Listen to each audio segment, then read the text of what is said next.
वैसे तो जो श्राद्ध पक्ष है, श्राद्ध पक्ष में ब्राह्मण जो है एक पूरी विधि से श्राद्ध कराता है। आप किसी ब्राह्मण को बता दें, घर में जो बुज़ुर्ग अपने दादा के पिताजी या अन्य जो हैं वही पितृ हैं, उनका शरीर पूरा हो गया तो उसी तिथि को, जिस तिथि को उनका शरीर पूरा हुआ है उसी तिथि को उनका श्राद्ध मनाया जाता है।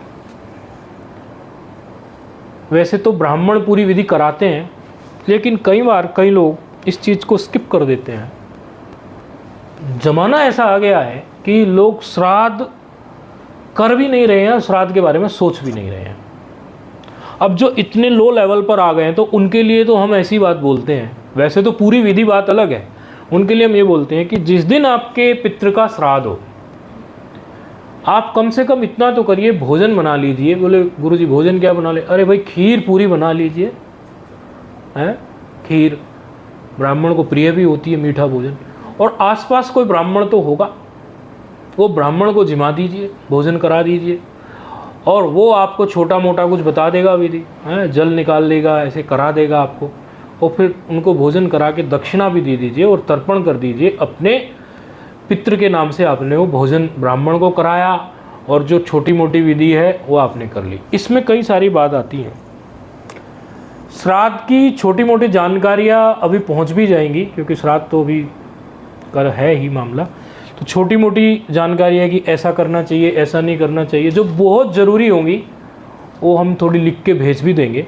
बाकी अभी सामान्य रूप से बताएं तो, एक तो यदि कोई किसी की को अपने माता का, पिता का, दादा का, किसी का भी श्राद्ध की तिथि याद नहीं रही है, तो उसका श्राद्ध जो है, उन सज्जन का श्राद्ध सर्वपितृ अमावस्या जो आएगी, लास्ट में आएगी बिल्कुल अमावस्या, उस दिन कर लेना चाहिए, क्योंकि तिथि हमें याद ही नहीं रही। इसमें भी यदि कोई अपना परिजन किसी एक्सीडेंट में मर गया, अकाल मृत्यु मर गया, एक्सीडेंट में मर गया, तो उसका अमावस्या से एक दिन पहले चतुर्दशी वगैरह को कर लेना चाहिए। ये है नियम। तिथियां याद है तो उसी तिथि में हमें कर लेना चाहिए। श्राद्ध के समय पर आपको कुछ कुछ चीज़ें होती हैं वो वर्जित होती हैं। एक तो सामान्य रूप से श्राद्ध के समय पर जब आप श्राद्ध में ब्राह्मण को भोजन कराएं, आप किसी स्पेशल आदमी को मत बुलाओ, क्योंकि उस समय आपका ध्यान आपके पितृ पर होना चाहिए, वो ब्राह्मण के भोजन पर होना चाहिए।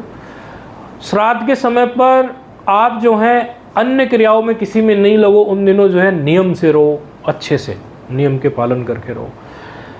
इसमें भगवान राम जी की कथा आती है बड़ी सुंदर, कि वो श्राद्ध करा रहे थे। और श्राद्ध कराने के समय पे देखो, ये कथाएं जो होती है कुछ सीख के लिए होती है। इसमें कभी भी अविश्वास नहीं करना चाहिए, और कभी भी ये नहीं सोचना चाहिए कि इनके पीछे क्या लॉजिक है, क्या है। वो कथाएं हमें सिखाने के लिए होती है। श्राद्ध हो रहा है, श्राद्ध के समय पर वो भगवान राम जी भोजन करा रहे हैं ब्राह्मणों को, पितरों को तर्पित हुआ है, ब्राह्मणों को भोजन किया जा रहा है।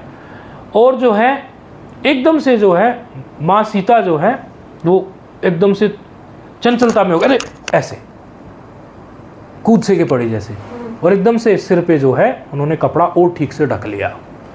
तो कहने लगे भगवान, ये क्या हुआ, ये क्या हुआ? बोले पितरों ने दर्शन दिए हैं। तो पितृ हैं हमारे, बोले पितरों ने हमें दर्शन दे दिए हैं। हमारे जो पितृ हैं, दशरथ जी हैं, हमारे अन्य भी पितृ हैं, उन्होंने हमें दर्शन दिए हैं, तो उनके सामने मुझे सिर पे कपड़ा तो रखना है। ये कथा आती है शास्त्र में। ये कथा हमें यही बताती है कि उस समय सूक्ष्म रूप से हमारे पितृ जो हैं वो आते हैं, तर्पण होता है। जिन लोगों का विश्वास है, जो लोग विश्वास नहीं करते वो लोग तो हजार तर्क करेंगे, तो हम तो विश्वासी लोग हैं, हम तो विश्वास करते हैं। अब कई बार इस बात में एक शास्त्र की बात पर भी लोग तर्क करते हैं, कहते हैं भाई आप जो श्राद्ध में भोजन दे रहे हैं, कहते हैं वो आपके उनको मिल गया, आपके पितरों को प्राप्त हो गया। बोले पितरों को प्राप्त कैसे हो गया? हमारे पितृ तो कुछ और बन गए हैं, वो क्या अभी यहाँ रखे हैं? वो दूसरी योनि में मनुष्य बन गए हैं, या हो सकता है कोई घोड़े बन गए हैं, या क्या बन गए हैं, उनको कहाँ से मिल जाएगा? आपकी बात से आपकी बात ही काटेंगे। पुनर्जन्म पे आप ही विश्वास करते हैं, तो उनका तो फिर से जन्म हो गया। तो जब उनका फिर से जन्म हो गया तो उनको कहाँ से कुछ प्राप्त होगा? वो थोड़ी ना आएंगे वहाँ से। तो उसके लिए शास्त्र एक व्यवस्था देता है। शास्त्र कहता है जिस दिन आपने अपने पितरों का भाव करके तर्पण किया कि ये मेरे पितरों को प्राप्त हो, खीर प्राप्त हो, पूरी प्राप्त हो, आपके भाव से जो भी आपने पितरों को दिया, अब वो जिस भी योनि में होंगे, वो मनुष्य हो, घोड़ा हो, बकरे हो, या जो भी हो, कुछ भी हो सकते हैं भाई, इसमें कोई बुरा मानने की बात नहीं है। उस समय उनको आपने यहाँ से अर्पित किया, यहाँ से तर्पित किया, वो वहाँ उनको उस दिन जो है अच्छा भोजन मिल जाएगा। ये हमारे शास्त्र की मान्यता है। आपने यहाँ से उनको तर्पण दिया, अच्छा भोजन तर्पण किया ना, उस योनि में उनके लिए जो अच्छा भोजन होगा, मनुष्य हैं, अब उस योनि में उनको खीर पसंद है या समोसा पसंद है, वो उनको कहीं ना कहीं से मिल जाएगा। आपने जो दिया उसको जो पहुंचाने वाला जो देवता है, क्योंकि हर जगह देवता ही लेके जाएंगे, कोई ना कोई तो लेके जाएगा ना उसको, तो देवता किसी न किसी रूप में उनको वहाँ उपलब्ध करा देंगे। ऐसा नहीं है कि आपने को तर्पित किया, आप भी सोचना, आप भी किसी के पूर्वज हैं। मैं यही सोच हाँ, तो वही आ गए।